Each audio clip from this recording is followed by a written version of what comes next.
Hello and welcome back to episode 23, Ethical Communication and AQ, Awareness Quotient, in Business Practice. Now I keep forgetting to say this, and we're on episode 23, and this is the first time I think I've said it, but remember to subscribe. I don't know who's listening to this, and it's wonderful that you are, and I do hope you're enjoying it. So if you do enjoy it, feel free to subscribe, but also pass it on to anybody you think might benefit from it, even if they disagree with it, because they're usually the best ones to talk to. So, anyway, in the last episode, we asked what happens to awareness as it travels through an organization. Can it survive hierarchy and can it survive professional language and so on and so forth? Communication sits inside every one of the questions that we asked in that episode. And it's one of the principal ways awareness becomes available, permissible, and consequential, or sometimes even impossible.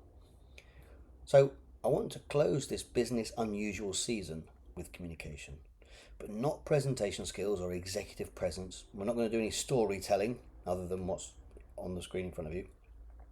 Not how to sound confident while saying very little in a meeting. I want to talk about ethical communication. Business communication is usually treated as a skill. Can you be clear, persuasive? Can you deliver a difficult message? Can you align people behind a vision? Can you manage stakeholders? That kind of nonsense. They do matter, but the deeper question is not, did the communication work? The deeper question is, what did the communication construct? And that is where ethics begins. Now, I'm not a huge advocate of ethics, but I do know that people like them. So we're going to talk about it in this episode. Communication does not simply transfer information, it organizes attention. It tells people what matters and whose interpretation counts and what is safe to say and dangerous to say, and so on and so forth. We know what this from the last episode. Communication constructs context, identity, permission, and choice. A CEO update does that. A board paper does that. And maybe even a performance review can do that. A redundancy announcement definitely does that, and I've been there a couple of times. A casual comment from a senior leader does that, especially if it's misconstrued. And for those really paying attention, even silence does that. You can't not communicate, as they say. So, communication does not create every material fact, but it helps construct the reality within which those facts are interpreted and acted upon. And that gives it ethical consequence. So, ethical communication is not simply polite communication. You don't call someone fat if they're large, or you don't say you smell if they forgot to put deodorant on.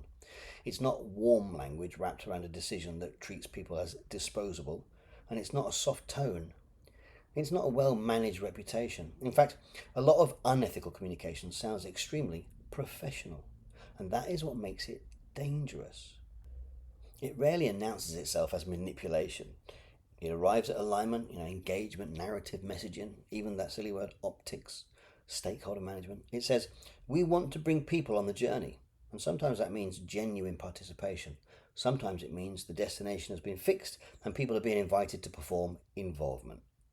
It says, we are simplifying the message. And sometimes that could mean clarity, which is great. Sometimes it means removing the parts that might change how people respond. It says, we are being transparent. And, sometimes that is true. Sometimes it means telling people just enough to use the word transparent. The language alone does not reveal the ethics. We have to examine the construction and the consequence. Now, all communication involves selection. You can't say everything. You decide what to foreground, you choose a sequence, you find a frame, and there are legitimate limits. Things like confidentiality, privacy, legal obligations, maybe even timing, and definitely duty of care. Ethical communication does not mean maximal disclosure regardless of consequence. Nor does it mean blurting out every thought and calling that honesty. The ethical issue is whether the frame is accountable. Are you presenting a partial story as the whole story? Are you concealing the fact that the message has been selected and shaped? And this is in the news at the moment from the ex-professor at Cambridge University, you might be remembering. Are you using a necessary boundary to protect people or a convenient boundary to protect yourself? And does the communication respect the other person's capacity to think and respond? And this is where CDT gives us a practical discipline. Obviously, we have intention, awareness, choice, and response. So we begin with the intention. What am I seeking through this communication? Is it understanding, agreement, compliance, maybe reassurance? Am I trying to protect myself by blaming someone else? The stated intention is not always the operative intention. I want to inform people, can coexist with, I do not want anyone to challenge me. Awareness asks, what is available to me as I communicate? What am I including or what am I omitting? What am I constructing as relevant? What human consequence am I converting into abstraction? What does my position allow me to not notice? Choice asks, what alternatives can I access? Can I name the uncertainty, and can I distinguish what is known, unknown, decided, open, withheld, and so on? Can I explain the boundary without pretending there is no boundary? And what choices am I making available to the other person? Response is not merely the sentence I deliver. It includes what I do when the communication meets another mind. Can their response become new information for me? Can a question alter my construction? Can dissent travel back? Or was the communication designed to produce a predetermined reaction and close the loop? Ethical communication keeps the loop open. Not every decision remains open, but the boundary between decided and undecided should be honest. The receiver should not be invited into fake choice.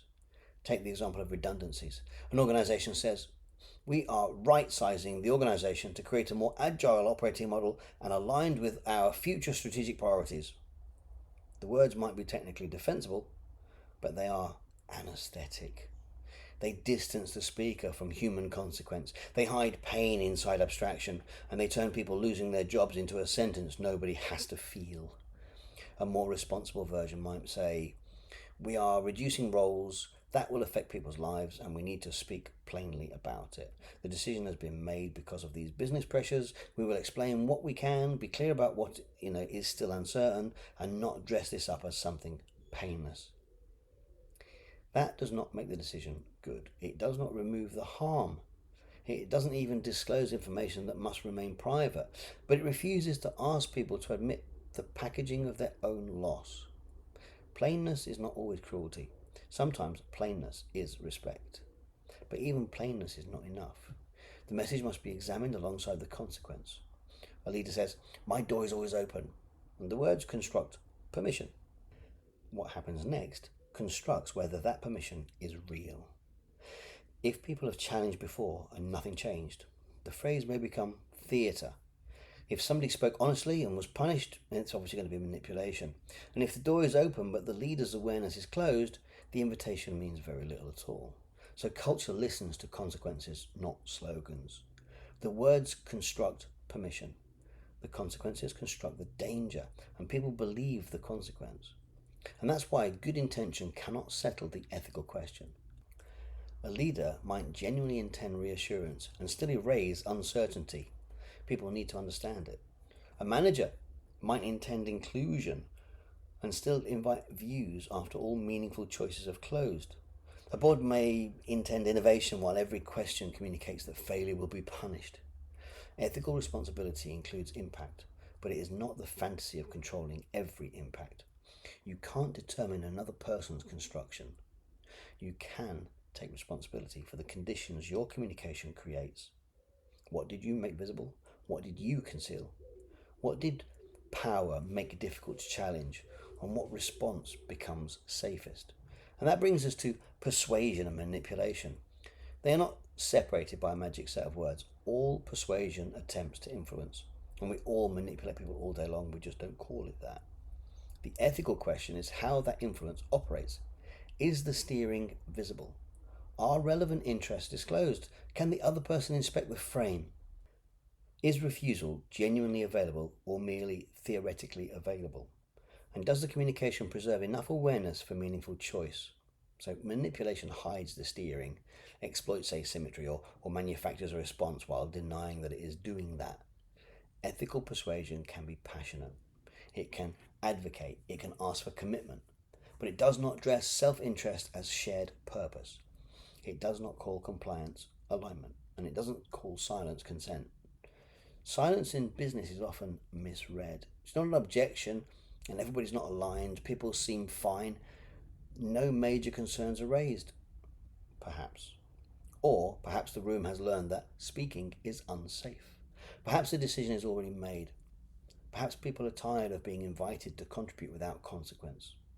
Maybe the cost of honesty is too high and silence is not proof of agreement. It is a response whose conditions need to be understood. And this is where power becomes central. Power scales construction.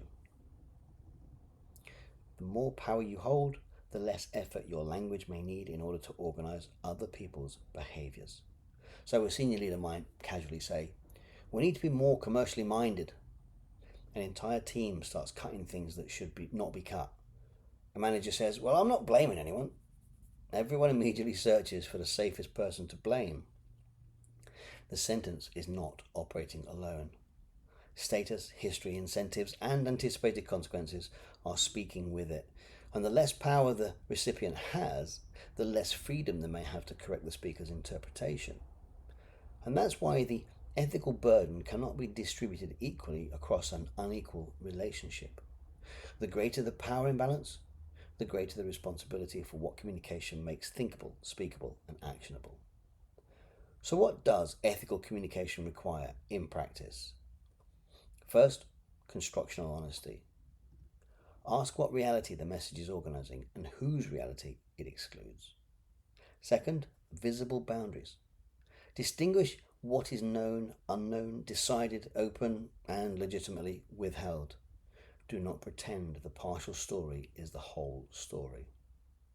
Third, acknowledge power. Do not hide authority behind we, warmth, or the theatre of consultation.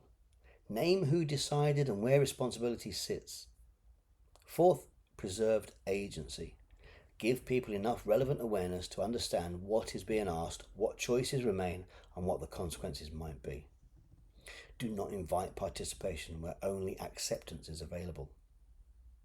Fifth, consequential consistency. If you say challenge is welcome, make challenge survivable. If you say learning matters, examine what happens after a mistake.